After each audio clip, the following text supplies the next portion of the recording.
Well, I am very, very thankful and excited to be back with Deven Patel. Deven is the CEO, president, and co founder at the Global Institute of Stem Cell Therapy and Research, also known as GIOSTAR, just a shortened abbreviation of that organization name, headquartered in San Diego, California. Deven, so glad to be back with you so soon. I'm so much looking forward to because, as you said, which I didn't even know that this was the most downloaded podcast of all time, and I was surprised. I said, "What happened? What did we do?" I know. I think in a way we're both trying to kind of still figure that out, but it's been wonderful to hear. You were very kind to send me a long list of specific comments and feedback you had received from some people that you know, but a lot of people that you don't know.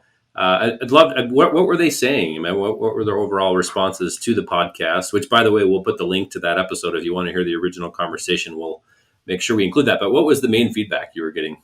Main feedback I got, some people they said we're biased, we love you, so this was all, this is we got it, we knew this is who you get from Devin. But there are people that I did not know, or kind of, I wouldn't say didn't know, but they're just distant connections, and they said we've never heard such things in leadership. This is so clear. This is no, sugar coating, but at the same time, it was from your core, and that's what helped them to connect, because it was not some plan, step 1, 2, 3, 4, 5, 6. You are going to the basics. That's what kind of connected with the people. Hmm. It's really exciting. Yeah, I love that that's the case. And as we kind of spoke about off the air a bit, as we were reflecting, it's refreshing that there's a call for more. Basically, people are saying, "Hey, give us some more," and that's really why we're making this video just a few days after your episode went live, because people are demanding it and asking for it, and we're happy to oblige in that way. And hopefully, what we talk about here for a few minutes will be a bit of an elaboration on that original conversation. The center point that I thought would be powerful to begin with is the quote that you have. I think you have it on your LinkedIn profile. It's a favorite quote of yours. I've loved the quote. I have a little plate that has it on it at my house as well. That just says, at least the abbreviated version is "Be the change." Right. Be the change that you want to see in the world, from Mahatma Gandhi. Curious, where did you first come to love that, and why is that so important to you? Because I always lived from my core. I can't have a fake relationships. I can be giving someone a fake smile.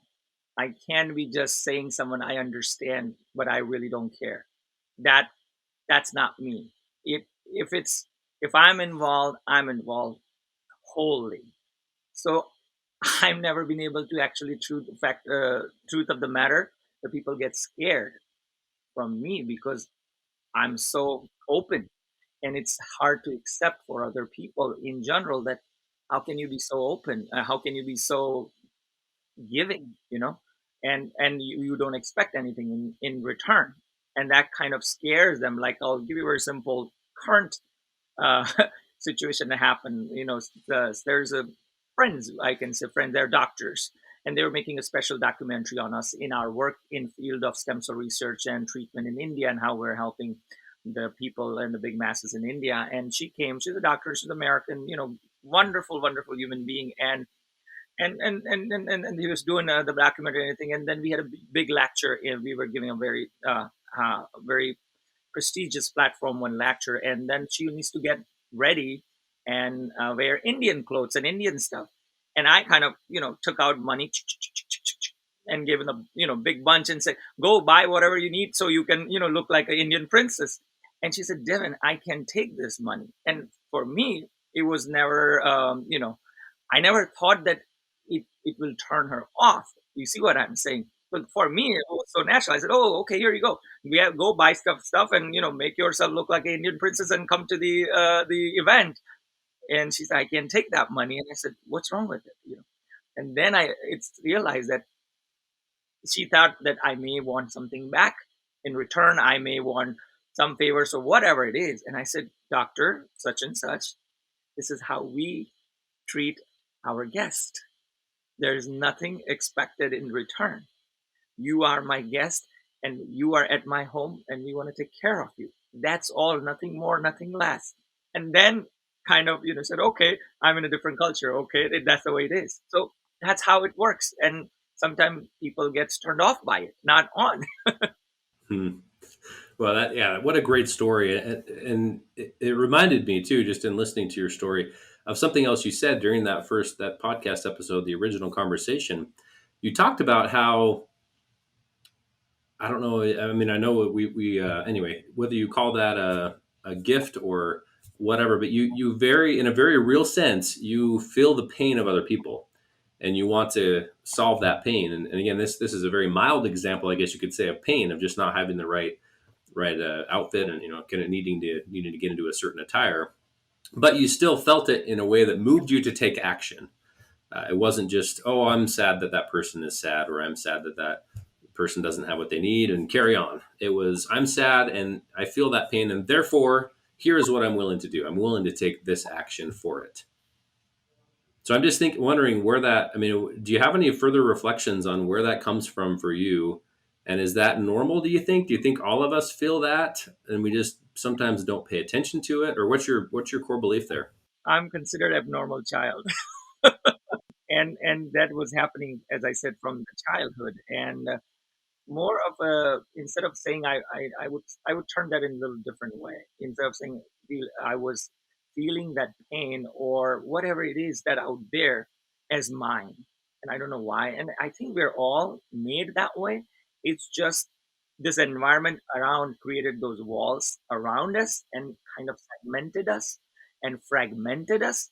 That's why sometimes we become stone-hearted.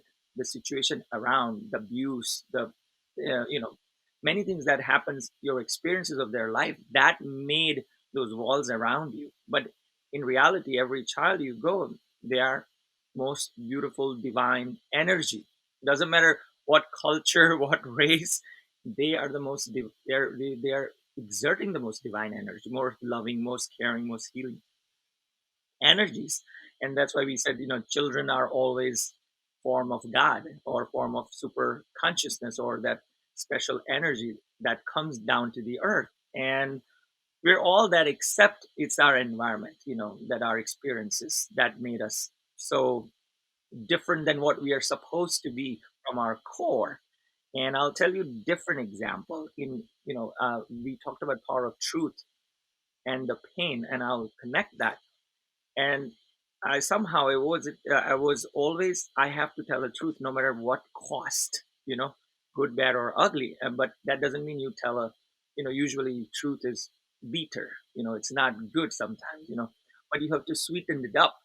Yeah, but I used to tell it the way it is. That would hurt sometimes some people too, but over the, as I grew, I learned that you can say the same truth in a matter, or in a manner that it doesn't hurt the other person, so whenever we were little, we were playing cricket, the game, and I used to be umpire, so it means you're the decision maker. So you can say you're out or you are not out, or you're up outside the game or not game. So you hold a lot of power.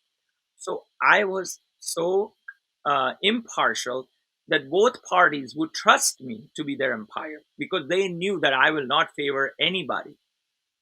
So I had a tremendous power of that truth that influences. See, so when you speak truth, your words become like those vibratory bombs. Those in then return manifest whatever you want in your life.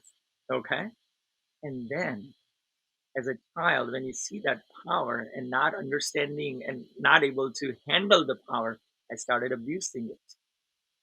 And in a minute, that power was gone. That influence was gone. That ability to manifestation was gone, because I abused it even a little, you know. So at a very early stage, I learned that you have to stick to your core. You can't fake things, relationships, friendships. This is all, you don't have to put it in the words. People feel your energy. People feel you. It is not about words and how you say. It doesn't matter how much I say. If I'm not truthful, people will know. And you can lie as much as you want. Your eyes will never lie, and your energies will never lie. Yeah, absolutely. Wow, very powerful. I love what you shared. The illustration through the story was powerful as well, and it just led me to think more about just the fact that I think our most meaningful lessons in life tend to come through experiences, and even hard experiences, difficult things that we trials that we need to navigate. As you think about, well, you shared with me again in that original conversation, the power of observing your, specifically, I think it was your father and grandfather, as they went about doing good, as they were acting that principle of being the change that they wish to see in the world. You mentioned specifically, I think at least one of them was an attorney or lawyer. Is that Both, right? both of them are attorneys. Both of them were attorneys, and they were helping people who weren't otherwise able to help themselves, representing people who were downtrodden and kind of lost and sad. And you got to watch that as a child. Love to hear if there's a specific story that comes to mind that was especially meaningful or transformative for you during your younger years. I won't call it transformative, but I call it funny. Because when my grandfather would go to their client's wedding or something, him being the larger than life, there is a special table set up for him for dinner. Whenever he goes to their wedding, there's a special table just for him because he's such a big guy, very well respected guy. And I used to go with him. I mean, he used to take with me there. So, and then you have, 10 people standing there, as your host, making sure everything was being served properly and everything. And I used to and eat with my left hand, and usually, in India, you have to be right-handed, you can't be. And but I was left-hander, and in my family, never nobody corrected me. But and we are the only people in our right minds, right? Left-handers are the only people in the right mind because we use our right brain. Right. So what happened, because I was a child and they never forced me to, slap me to say use your right hand. I always used my left hand, and I used to eat with my left hand. And over there, it was a big taboo. And every, like, I mean, there gets a big crowd over there say, "Hey, Mr. Patel's grandson is eating with the left hand," and I would not understand, but I hear that, and I would say, "What was a big deal?" But the lesson in there, very subtle lesson. It's no big deal or anything, but it's that you let the child grow in its own environment, its own energy, to in its own tendencies, and they let me do that. Otherwise, they would be slapping me and say, use right hand, and I would be using right hand. But I would never been the way I am today, that I am operating from my core, because you slap them away. And that's what the environment, the society that we live in does, that you slap away from your core. And therefore, we suffer from all kind of pain and problems and pressures and insecurities and all that. It's nothing but somehow, somewhere in our growth, we were pushed away from our core. Hmm. I love that story. I love the example or the phrase "let the child grow." It's this isn't a parenting video or podcast, but it is great reminder as a parent. Like for me, I have my six children, and I often want them to be a certain way. Like I just have that desire for them because I believe a certain set of characteristics or experiences will help shape them in the right way. But ultimately, yeah, it's kind of trusting the divinity within them. I guess maybe is one way I would think of it, and letting them have those right experiences for them specifically, not having the experiences for me or that I have defined as ideal, but trusting that process of growth. And anyway, I think there's wisdom in that, both in the familial, in the family context, as well as the broader context of just life and leadership and learning. So anyway, just so powerful. And that it's, we are not talking about a parenting here. We're talking about building the future leaders, the leaders of next generation, leaders for the humanity. And if you grow them and nurture them like you're nurturing your six children, even though it's not about you, how you want. Of course, you are more experienced in life, so of course you're going to guide them. Of course, you're going to show them a better way. And my own grandfather always said, you should be able to see much further than I did by standing on my shoulder, which is a very common wisdom around the world. And that's what you're doing. And if you're not going to give them that shoulder, how they're going to see further than you? So it is so important that you grow those leaders from the beginning. You teach them, you show them, you guide them, of course. And of course, whatever their tendencies are, they're going to expand on it. And you create that environment for those tendencies to expand. But your wisdom and your experience as a parent to create tomorrow's leaders are the most essential.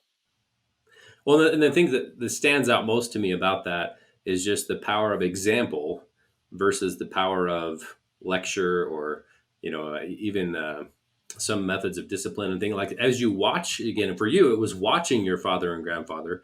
It wasn't that you remember a specific sermon that they gave you, or it's something that they really just instilled in you by way of lecture or criticism, but rather just the way they lived their lives. So that kind of brings us to our last little piece here, the segment of what about those people who weren't quite so fortunate? They didn't have that direct example in their life. Maybe they grew up in at one extreme, maybe an abusive environment, maybe less extreme, just neglectful. They just maybe they had one parent in the home, and that parent had to work so much that they weren't around, and they just didn't have the chance to observe those types of kind of be the change type examples. So how does somebody now make a transition over to some of the core attributes and characteristics that you have developed and that now are important to the way you lead GeoStar and make a change in the world? Same happened to my children. I had great grandfathers and fathers which are larger than lives, but they didn't because they grew up in America. So to me, they were orphan kids. They didn't have those, big, father, great grandfather, father that I had an experience with. So I was always worrying about it, that how am I going to transfer this tremendous spiritual, um, inheritance that I have gotten, that allowed me to do all these amazing things in life. How am I going to be able to transfer it? Because they don't have that great grandfather and great grandfather around them. It's just me, stupid one, running around. So then, when they were so little children, we created a 4 sentence prayer. Okay. And that basically sum up all those wisdoms of the ages for people who are, I would call it, they didn't have experience of my father and my grandfather, or you had such experience, in those 4 lines. And it's very simple, but most powerful.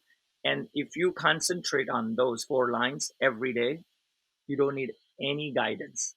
That 4 lines will, and this is something, when they were very little, they were like 2 years, 4 years or something, and 6 years or something, I don't remember exactly.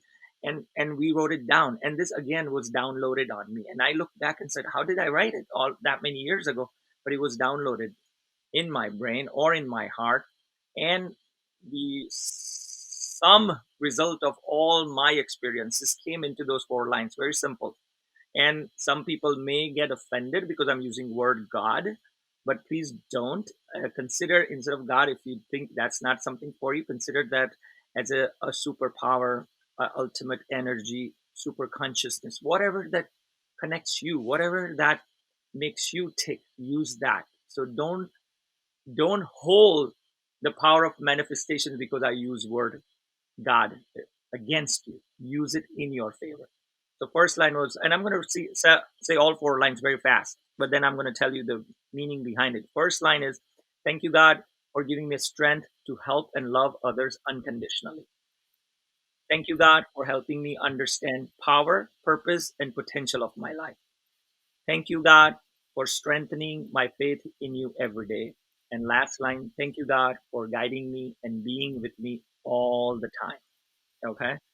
But I'm going to now break it down real fast. The first line, thank you, God, for giving me a strength to help and love others unconditionally, means I'm already empowered. I'm your child. I'm made in your image. I'm your son. I'm your daughter. I don't need anything. I'm empowered. So I'm here to give unconditionally and help unconditionally because I'm empowered. So you are always empowered. You're always capable. You are more than you think you are ever been. You are already in there. It's in you. You don't have to look outside. You don't have to read books. You don't have to listen to the Your and My podcast. It's in you. And secondly, thank you, God, for helping me understand power, purpose, and potential of my life. And these words in this line, power, purpose, and potential of my life. So power is grace. Without grace, nothing happens. Once you are graced, then you understand purpose of your life. Without grace, that power, you will not understand the purpose of your life. And once you know the purpose, then you realize how huge the potential is. So thank you, God, for helping me understand power, purpose, and potential of my life. And then all the trials will come. That's why you said, thank you, God, for strengthening my faith in you today. And thank you, God, for strengthening my faith in you every day, because you're going to be tested. And that is not a test from God or universe or anything. It is your karma. It is your energies that is creating those manifestations. And we tend to blame to something else. It is you. And so when you operate from your core, things around will come down. So thank you, God, for strengthening my faith in you every day. Means strengthening faith in me, strengthening faith in my core, strengthening in my own strength. And then last one, thank you, God, for uh, guiding me and being with me all the time. We all suffer from loneliness. It's the biggest problem in the world today. So when I said thank you, God, for guiding me. So if you guide my path, where can I go wrong? And then I said thank you for God for guiding me and being with me all the time. So you have always someone to lean on. You are never alone. You're always empowered. You're always loved. You're always taken care of. You're always the person that you're supposed to be in every moment. You just have to pay a little more attention. That's all. Well, very powerful. We could just end it now, and that would be beautiful and just right. I love what you've shared. I really appreciate it. As I thought about our first conversation, and now listening to you and continuing to be uplifted by what you've shared, I've been thinking again about this challenge of kind of the mind shift that's needed. I think for all of us to some degree, because I don't think we're perfect yet. I think we can all improve in certain ways. So whether that's a dramatic mind shift of again someone who may not have been around that type of thinking or those sorts of ideas, and they're just getting familiar with those, or it's someone who's been trying to pursue those but just knows one specific area that they might do a little better. I've identified just 5 statements that maybe can tie in somehow to this beautiful 4-line, 4-sentence prayer that you've just shared. I'll just briefly run through those, and then I'll leave any last words you might have as we wrap up.